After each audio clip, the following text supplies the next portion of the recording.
नमस्कार। अरुणाचल समाचार में आपका स्वागत है। मैं हूं यारमता सिंह आंगू। आइए बुलेटिन में सबसे पहले देखते हैं मुख्य समाचार। राष्ट्रपति के अभिभाषण के धन्यवाद प्रस्ताव पर लोकसभा में अपने संबोधन में प्रधानमंत्री नरेंद्र मोदी ने कहा, राष्ट्रपति का भाषण 130 करोड़ भारतीयों की संकल्प शक्ति को करता है प्रदर्शित।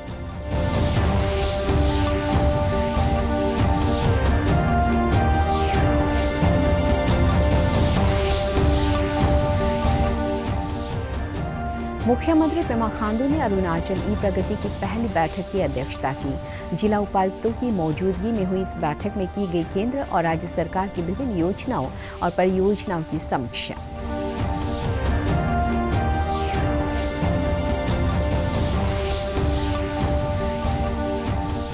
राज्य के स्वास्थ्य मंत्री आलो लिबांग ने चांगलांग जिले के सुदूर अंचल विजयनगर में प्राथमिक स्वास्थ्य केंद्र का किया उद्घाटन। कहा, राज्य सरकार दूर दराज के इलाकों में प्राथमिकता के आधार पर स्वास्थ्य सेवाओं में कर रही है सुधार।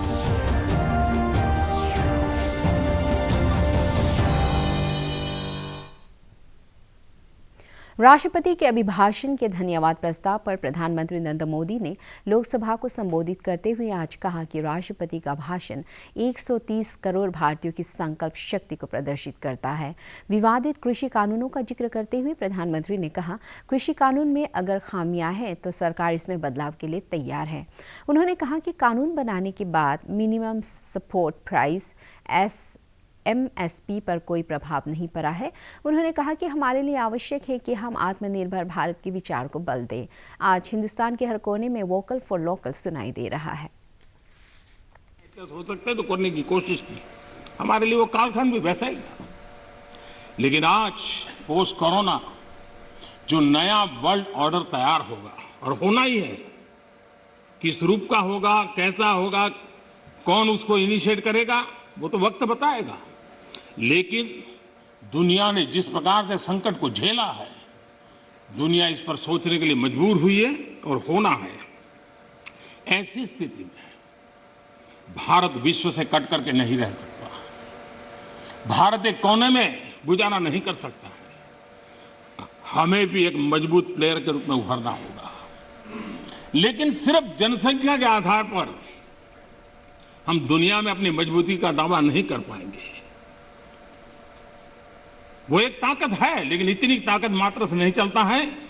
नए वर्ल्ड ऑर्डर में भारत को अपनी जगह बनाने के लिए भारत को सशक्त होना पड़ेगा, समर्थ होना पड़ेगा, और उसका रास्ता है आत्मनिर्भर भारत। आज फार्मेसी में हम आत्मनिर्भर हैं, हम दुनिया के कल्याण के काम आते हैं।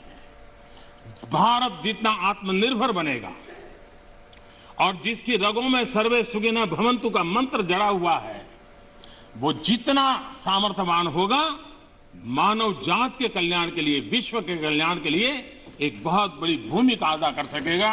और इसलिए हमारे लिए आवश्यक है कि हम आत्मनिर्भर भारत इस विचार को बल दें और ये हम मान के चलें। ये किसी शासन व्यवस्था का विचार नहीं है, ये किसी राजनेता का विचार नहीं है। आज हिंदुस्तान के हर कोने में vocal for local, vocal for local सुनाई दे रहा है और लोग हाथ लगाते देखते हैं लोकल। ये आत्मगौरव का भाव आत्मनिर्भर भारत के लिए बहुत काम आ रहा है। और मुझे विश्वास है कि हम सबकी सोच, हमारी नीतियां, हमारे निर्णय भारत को आत्मनिर्भर बनाने के लिए जो भी आवश्यक बदलाव हो, उस बदलाव की ओर होने चाहिए। ये मेरा मत है। वीडियो कॉन्फ्रेंसिंग के माध्यम से जिला उपायुक्तों और फील्ड अधिकारियों के साथ अरुणाचल ई प्रगति की पहली बैठक की अध्यक्षता करते हुए मुख्यमंत्री पेमा खांडू ने ट्रांस अरुणाचल हाईवे के जोराम कोलोरियांग मार्ग की प्रगति की समीक्षा की। उन्होंने अधिकारियों से परियोजना कार्य के संयुक्त निरीक्षण की रिपोर्ट मासिक आधार पर देने को कहा। मियाओ विजयनगर सड़क परियोजना को जल्द पूरा करने का निर्देश देते हुए मुख्यमंत्री ने कहा कि परियोजना में विलंब बर्दाश्त नहीं किया जाएगा। श्री खांडू ने निर्माणाधीन Hollongi greenfield airport airport, 5 Eklavya विद्यालय की स्थापना, जिला अस्पतालों के अपग्रेडेशन, तोमो रिबा स्वास्थ्य एवं चिकित्सा विज्ञान संस्थान की जरूरतों, जल जीवन मिशन, परशुराम कुंड के विकास, विभिन्न सरकारी कार्यालयों में ई ऑफिस स्थापित करने, प्रधानमंत्री ग्राम सड़क योजना के तहत सड़कों के निर्माण सहित राज्य की प्रमुख विकास परियोजनाओं की स्थिति की जानकारी दी। मुख्यमंत्री ने संबंधित जिले के उपायुक्तों से विकास परियोजनाओं का नियमित निगरानी करने को कहा। राज्य सरकार की क्लस्टर फार्मिंग योजना की प्रगति की जानकारी लेते हुए श्री खांडू ने फील्ड अधिकारियों से इसे लागू करने में सुधार का सुझाव मांगा। राज्य के स्वास्थ्य मंत्री आलो लिबांग ने आज चांगलांग जिले के सुदूर अंचल विजयनगर में प्राथमिक स्वास्थ्य केंद्र का उद्घाटन किया। इस अवसर पर नागरिक आपूर्ति मंत्री एवं स्थानीय विधायक कमलुंग मोसांग, राज्य के स्वास्थ्य सचिव पी पार्थिवन सहित अनेक आला अधिकारी मौजूद थे। अपने संबोधन में स्वास्थ्य मंत्री ने कहा कि राज्य सरकार दूर दराज के इलाकों में प्राथमिकता के आधार पर स्वास्थ्य सेवाओं में सुधार कर रही है। उन्होंने कहा कि स्वास्थ्य केंद्रों में आवश्यक सुविधाओं के विकास से स्थानीय लोगों की स्वास्थ्य जरूरतें पूरी होगी और उन्हें स्वास्थ्य जांच एवं इलाज के लिए दूर नहीं जाना पड़ेगा। आपका जो तकलीफ होगा, आपका कमियां होगा, आप you may write to our secretary, we look up that, उसको हम लोग देख लेगा, आप चिंता नहीं करना है। तो इस कोरोना त्रास को हमारा यहाँ विजयनगर में लाने में हमारा गवर्नर्स, जो गवर्नर साहब ने भी आपके लिए बहुत चिंता किया है, और honourable chief minister Arunachal Pradesh जो पेमा खांडू जी ने भी बहुत चिंता किया है। यहाँ में विजयनगर का लोग को अच्छा से हेल्थ डिलीवरी देना है बोलके। हेल्थ डिलीवरी सर्विसेज में कमी था। Doctors and other medical staff posting देने से भी आना नहीं चाहता था, इसलिए लास्ट सो मेनी इयर्स यहाँ डॉक्टर नहीं था और ये हॉस्पिटल को चला रहा था एक चौकीदार, एक पियोन, ऐसा करके ही हमारा ये चलता था। मेन जो है कनेक्टिविटी की वजह से रोड नहीं है, इसलिए यहाँ जगह बहुत अच्छा है, सुंदर है। फ्यूचर में अगर सरफेस कनेक्टिविटी हो जाता है तो सब लोग आएंगे, लेकिन अभी फिलहाल तो बहुत ही मुश्किल है। तो अभी कोरोना ट्रांस टेक ओवर होने के बाद में ये सारा जो डिफिशियंसी है हेल्थ केयर में आपको मिलेगा। सभी हमारे पास बोलते हैं like please post some doctors, but हम भी इतना ट्राई कर रहे हैं, लेकिन डॉक्टर्स को पोस्ट करने का बहुत मुश्किल था। सो इन दिस रिगार्ड लेकिन हमने अप्रोच किया करना ट्रस्ट को। करना ट्रस्ट अरुणाचल में ऑलरेडी इनके पास 11 PHCs हैं। सारे PHCs है इनका डिफिकल्ट टेरेन में, डिफिकल्ट हार्ड एरियाज में इनका ऑपरेट कर रहा है।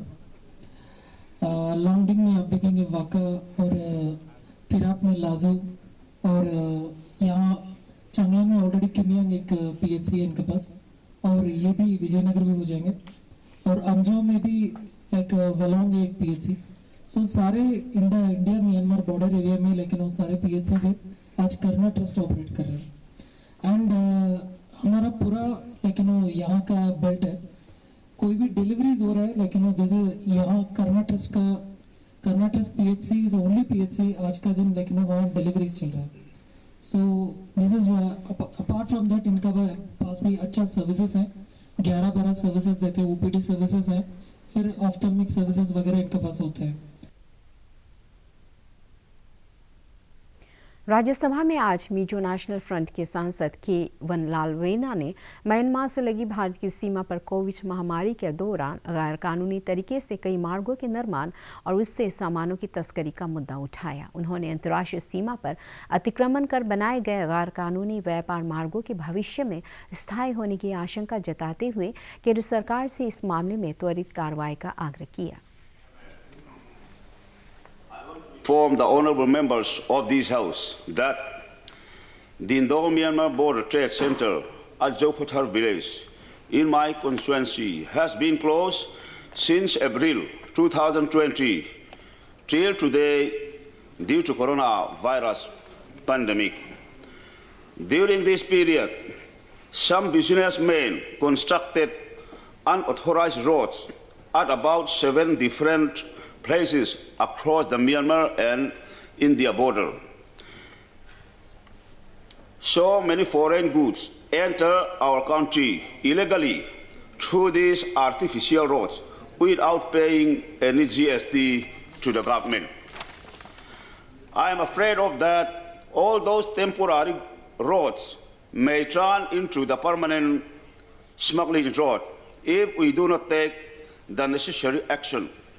So, Honorable Chairman, sir, I kindly request the Union government to take all the necessary steps to reopen this border trade as soon as possible to avoid the unnecessary circumstances which could happen in future.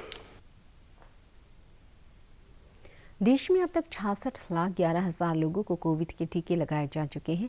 केंद्रीय स्वास्थ्य मंत्रालय ने बताया कि पिछले 24 घंटों के दौरान 3,52,000 लोगों का टीकाकरण किया गया। इधर वेस्ट सियांग जिले के 4 अंचलों में पहले चरण में सभी हेल्थ केयर वर्कर्स को कोविड का टीका लगाया जा चुका है। जिला स्वास्थ्य विभाग द्वारा जारी विज्ञप्ति के अनुसार 1282 हेल्थ केयर वर्कर्स में से अभी तक 980 को कोविड का टीका लगाया जा चुका है। बाकी बचे हेल्थ केयर वर्कर्स में गर्भवती महिलाएं और गंभीर स्वास्थ्य समस्याओं से ग्रस्त कर्मी हैं। उधर केंद्रीय स्वास्थ्य सचिव राजेश भूषण ने देश के सभी राज्य और केंद्र शासित प्रदेशों को आगामी 20 फरवरी तक पहले चरण में सभी हेल्थ केयर वर्कर्स को कोविड का पहला टीका लगाने के लक्ष्य को पूरा करने को कहा है।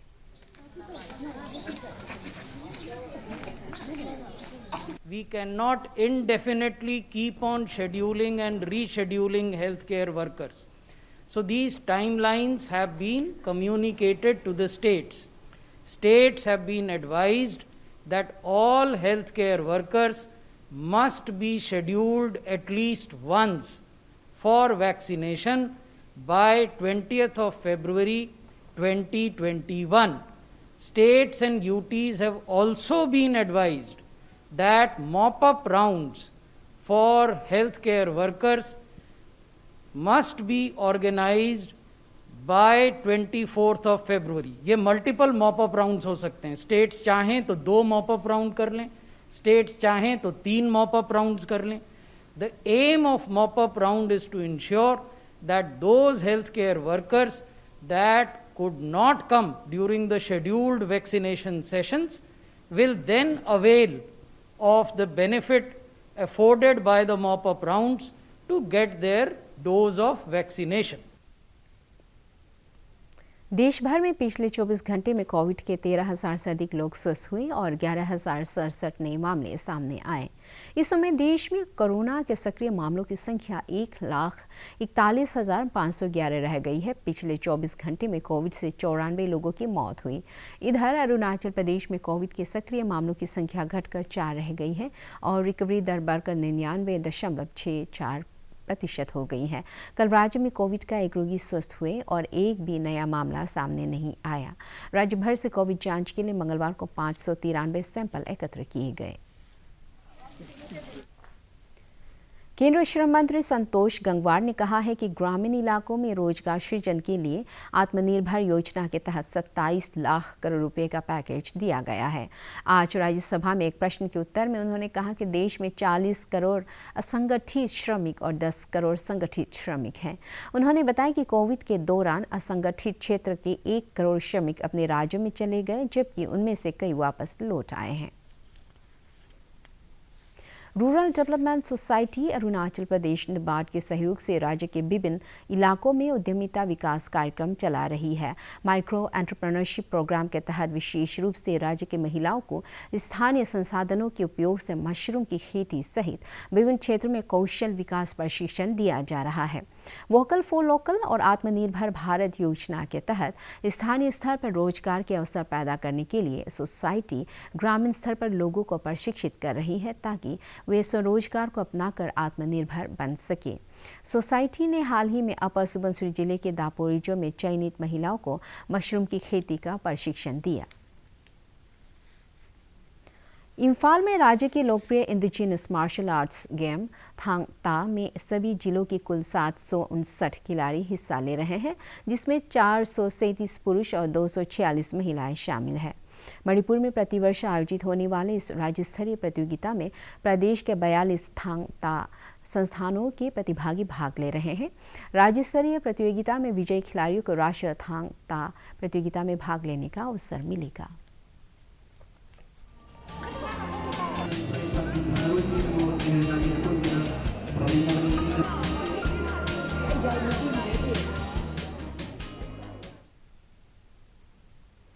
अरुणाचल समाचार के आज के अंक में इतना ही। जाने से पहले आप सभी से अनुरोध है कि कोविड-19 के दिशा निर्देशों का पालन करें, हमेशा मास्क लगाएं, बार बार हाथ धोएं और सोशल डिस्टेंसिंग के नियमों को मानें। हम कल फिर हाजिर होंगे अरुणाचल और देश दुनिया की खबरों के साथ। चलते चलते आपको बता दें, आप अरुणाचल समाचार हमारे YouTube channel DD news Arunachal पर भी देख सकते हैं। देखते रहिए अनुप्रभा। नमस्कार।